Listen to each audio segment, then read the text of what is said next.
Okay, Ashley, I'm gonna give you a list of three things.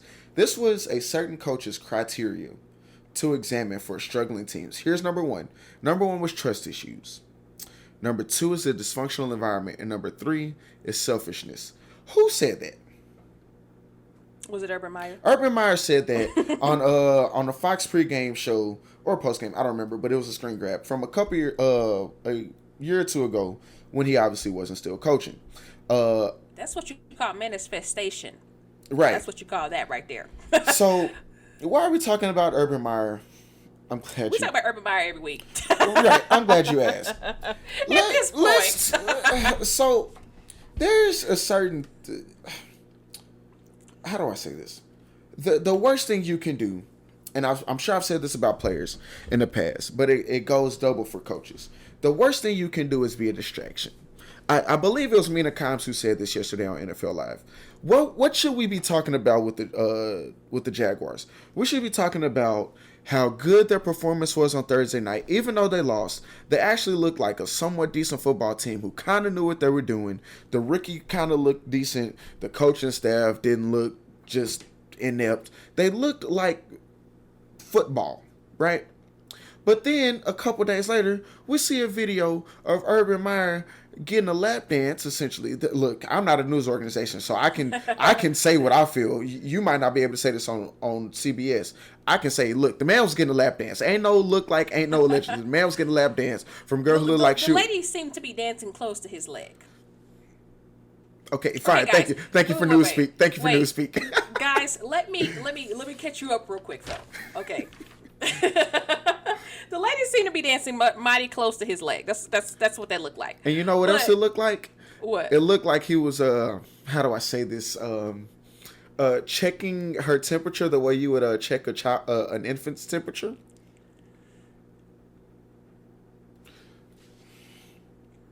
Mervin, His hands was mighty close. His hands was mighty mighty close. Too far there. Hey, look, maybe his hands was where they shouldn't have been. We're gonna call a legal touch, and that's a 10-yard penalty on Urban Meyer. Like you went a little far there. Anyways, the Jacksonville Jaguars played the Cincinnati Bengals. They lost 24-21, Mm-hmm. and on the day in which they were flying back home, Mm-hmm. Urban Meyer stayed behind people. And then this video surfaces of him in the bar with this lady dancing close to his legs. Continue, Mervin. Thank you. And so let's just start there. Let's start where you put us. Again, obviously not in the NFL, or y'all wouldn't be listening to me talk to you right now.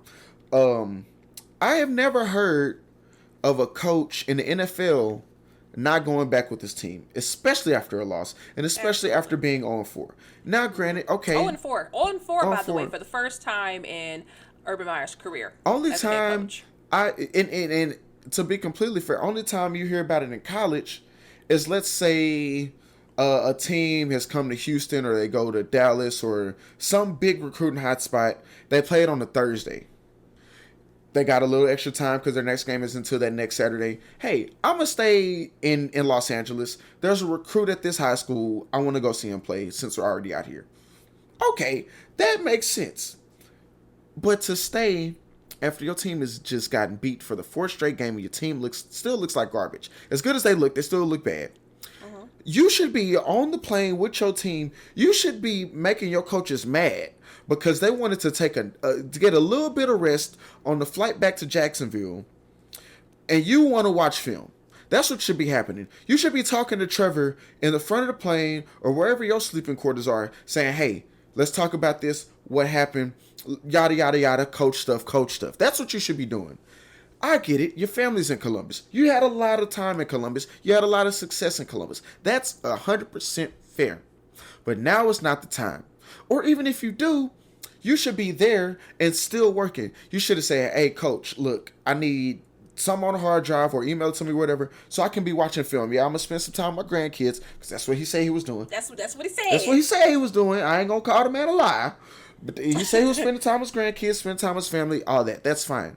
What was the exact excuse? He said he was spending time with his grandkids at a restaurant. Right. And then somebody at a next door bar asked him to come over to do what? Maybe get an autograph, take a I don't picture? know. What was it? Because I don't know. Because the bar he was at is he owns that bar. So it's not like he just went down to 6th Street and showed up at a random bar. Like that's his bar. But the fact still remains. You have work to do. Even if you do have 10 days before your next game, you have a lot of work to do, dude. Because you're on track. It's not funny. It's not funny, but I was thinking about this. Last season, they started off 1-0. They tweeted 1-0 isn't enough. And they've lost 19 straight since. This is really on par to become the next Cleveland Browns if they don't get their act together real quick. Yes. And so you're in that situation. I get it. You want to see your family. Your family can come see you in Jacksonville. You got enough money to put them on a plane to come visit you in Jacksonville if that's the case. And again, let me be clear. Let me be clear. I don't condone it. I wouldn't do it, especially if I was a married man, and especially if I'm an NFL head coach in 2021, where phones are everywhere and everything can be on the internet in 5 seconds or less, depend on your connection.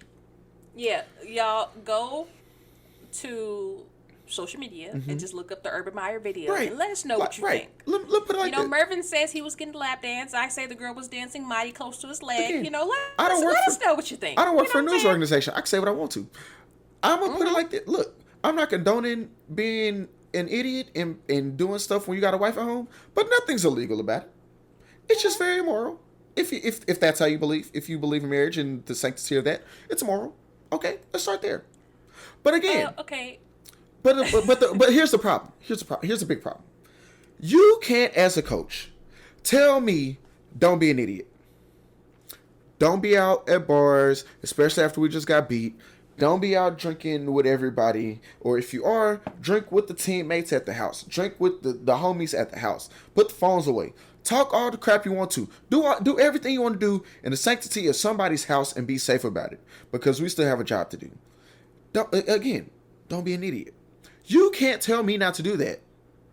And then you go out and you, again, have a wife and kids and grandkids that you're supposed to be with getting a lap dance. Just want to put that out there. Okay, so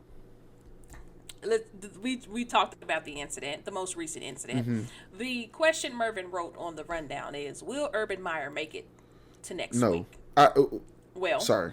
Yeah, go ahead. let me just, let me catch y'all up as to what he's done thus far. Oh, come on. No, whoa. See, you're still in my thunder. Okay. Still in my thunder. My bad. You've been going on. You've been rambling. You were talking about me. Let's get to it. Let's get to the juice. So, I wish I had the actual tweet I got the screenshot from, but there's a screenshot. Right after Urban Meyer gets hired. Who does he hire first? Chris Doyle. Who was Chris Doyle? Mm-hmm. Strength and conditioning coach from Iowa who got in some trouble because of some racist comments he said, talking about sending you back to the ghetto if you don't do what you're supposed to do. He resigned shortly thereafter. He signed Tim Tebow as a tight end. Tim Tebow never played tight end. Mm-hmm. He was playing minor league baseball and got signed as tight end. And we all saw that block attempt in the preseason. Sure did. He decided to he had James Robinson on his roster already. He drafts Travis Etienne. Maybe he wants to get Trevor and Travis back together. They had some real good times at Clemson. Whatever. These are running backs, by the way. Running back. Sorry. Thank you. He openly admitted that he was hoping to draft Kadarius Toney with the pick that they used on Travis Etienne. So not only did he draft the wrong player, he said he was going to get somebody else. That makes me feel great, Coach. He told reporters that he cut players due to their vaccination status, which led to an NFLPA investigation. Again, something that everybody was doing, but you don't open your mouth about it because you don't want to get sued. Wait, he said it, and then his team came back and was like, "No, that's not what we're doing." Mm-hmm. Try to cover their butt. Right. Then after that, he had an open quarterback competition between Trevor Lawrence and Gardner Minshew. Gardner Minshew got traded a few weeks later, but was still splitting reps. Was still splitting reps in practice. And what pick was Trevor Lawrence? Numero uno. Numero uno. Yes. He traded away last year's number 9 overall pick. Team starts 0-4, and now we're here where he doesn't travel back with the team after losing to Cincinnati. And then this is what I was looking for, Ashley. Here it is. Certain things you don't want to have to hear from an NFL franchise. Number one was after week 2. I don't have the statement in front of me, but essentially saying like, "Hey, we're fighting hard. We're fighting for you, Duval. Don't leave us. We got you. We coming back better." Paraphrasing, obviously, but there was that. And then to have your owner have to come out with a statement that says, and I quote, "I've addressed this matter with Urban," talking about the lap dance. "Specifics of our conversation will be held in confidence. What I will say is his conduct last weekend was inexcusable. I appreciate Urban's remorse, which I believe is sincere. Now he must regain our trust and respect. That will require personal commitment from Urban to everyone who supports, represents, or plays for our team. I am confident he will deliver." End of quote. Here's the problem with that, Ashley. I saw this quote and read it, and you know what it sounded like to me? It sounded like a woman. I hate to bring women into this, I apologize, but it sounded like a woman who's with a dude who's always cheating on her. And the dude keeps cheating on her, and he says, and the woman says, "You know what? We had a conversation. I know everybody sees this on social media. I'm a celebrity. I talked to my mans. He said he was sorry. I felt like he was sorry. So, he showed some remorse, and we're going to get through this." And you know what happens 2 weeks later? They broke up. Why? Because he cheated again. Of course he sounds remorseful. He doesn't want to get fired. When you have to have conversations, when an alert comes out that says they're having closed door conversations about you and it's not about the team you're playing next week, what are we talking about? We're trying to figure out a way to fire you without having to pay you your salary. We're trying to find a clause in your contract, and we're trying to do this without having the NFL and lawyers down our back, because we need to fire you for cause. Because if we can do it tomorrow, we're doing it today. Sorry. Dang, why'd you get... Okay. More. Let me go ahead. Sorry. More screenshots, and then I'm going to let you talk. There's a thread. Michael Silver on Twitter. He has connections to only a few players in the Jacksonville locker room because a bunch of them are rookies. So might as well be an expansion team. He also covers Seattle. There's a few players from Seattle that are on this team now. So there's only a couple guesses of who might have said this. I'm not going to go into it too far. Thread. Number 1. Urban Meyer's situation in Jacksonville has reached a crisis point, especially in the locker room. One player told me he had zero credibility in the stadium. He had very little to begin with. Players were particularly put off by the fact that Meyer canceled Monday's team meeting as he dealt with the uproar over the videos. He even canceled the team meeting because he was too scared. Instead, Meyer only apologized to position groups individually. He portrayed the woman in the videos as a random person who was just there dancing. Suffice it to say, his audience was highly skeptical. Said one player, "We looked at him like, WTF. Right when he left, everyone started dying laughing, and he knew it. Bottom line," the player said, "it's bad. I don't know how he's going to function." That sounds like a reason to get rid of a coach in week 4/week 5. Absolutely. It's just getting ridiculous over there. Listen, we've been talking about Urban Meyer for how long? Since he got hired. Since he got hired, y'all. We've been talking about him since he even coached an NFL game as a head coach.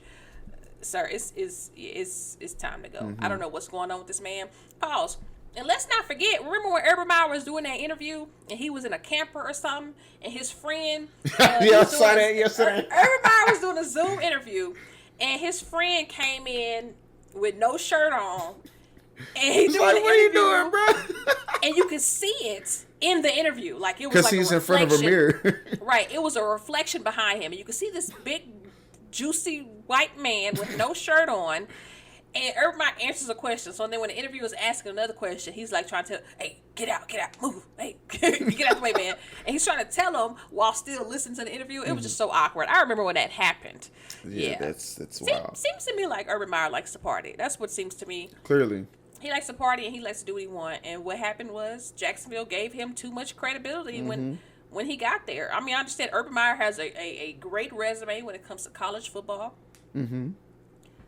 But hey, the NFL, it's a whole other it's a whole other league. Can't do that there. Y'all gave him too much power starting in as an NFL head coach, and now you're starting to see the downfall of it. Mm-hmm. And that's what's going on. So yeah, to the question, will Urban Meyer make it to next week? I don't think so.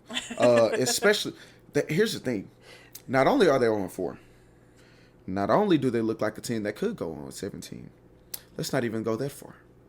They got Tennessee coming to town, and Tennessee just got beat by the Jets. So if you don't think King Henry, Jets. right? If you don't think King Henry is about to try his best to run for 250 yards on Sunday, you're out of your mind.